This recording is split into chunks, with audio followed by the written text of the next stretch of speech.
TP Mazembe contre ASV Club de Kinshasa est un de ces classicos comme on en vit un peu partout dans le monde. Le duel de ce 11 mai est plutôt particulier de par son enjeu. Une victoire d'un des deux camps est synonyme de remporter le sac. La tension à Kinshasa, capitale de la République démocratique du Congo et quartier général de l'ASV Club, est insoutenable. Humilié à Lubumbashi, fief des Corbeaux de Maurice Katumbi, 4-1 à l'aller, Vita a à cœur de leur rendre l'appareil. L'équipe du chairman est fortement sécurisée pour dissuader toute mauvaise intention. Inauguré en 1952, ce sera le stade Tata Raphaël qui va accueillir ce match. Une bâtisse qui a toute une histoire en République démocratique du Congo. 40 000 places assises, le stade est incroyablement plein, à croire même qu'il n'y a pas d'issue de secours.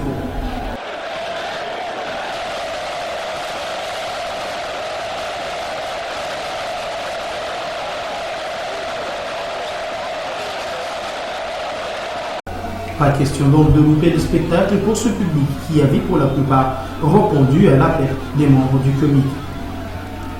Le tout-puissant Mazembe Anglebert arrive, mais n'entrera pas dans les vestiaires. Aucun dispositif n'est pris pour lui faciliter les choses. Les locaux sont, comme vous pouvez le voir, dans un état de crasse totale.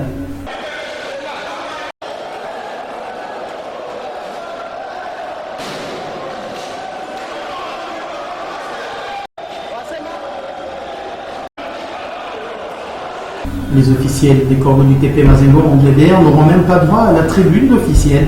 Ils se contenteront des chaises en plastique et autres banquets, tout juste derrière le banc de réserve de TP Mazembe.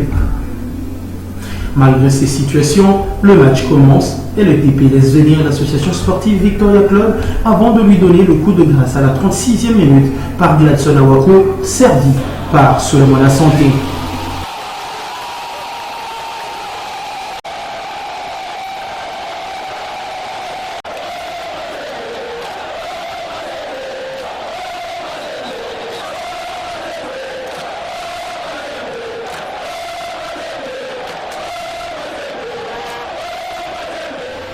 Notre caméra n'est pas désirée dans le stade. Nous voulons donc quelques séquences d'images. Plus rien ne se passera jusqu'à la fin du match.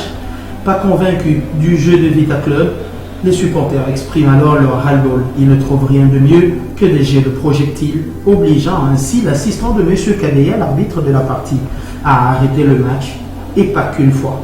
Cette situation est arrivée. Certains avaient déjà choisi de quitter le stade pour ne pas vivre l'humiliation en face. Pour d'autres, une seconde défaite face au TP Mazembe Anglebert en tout juste 2 semaines. Cela est dur à avaler. Et ils se décident alors d'arrêter le match avec cette fois-là une pluie de projectiles en direction de Toulon. La police intervient pour sécuriser les joueurs.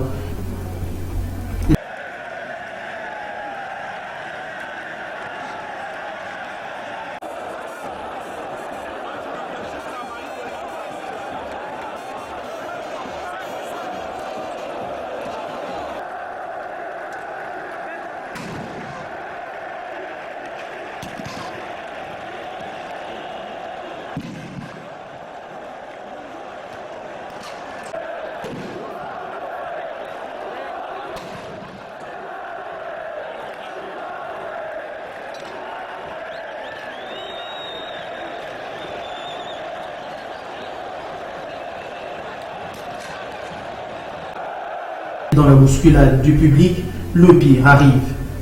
On dénombre plus d'une dizaine de pertes en vies humaines, mais aussi des nombreux blessés. Le spectacle est tout simplement désolant.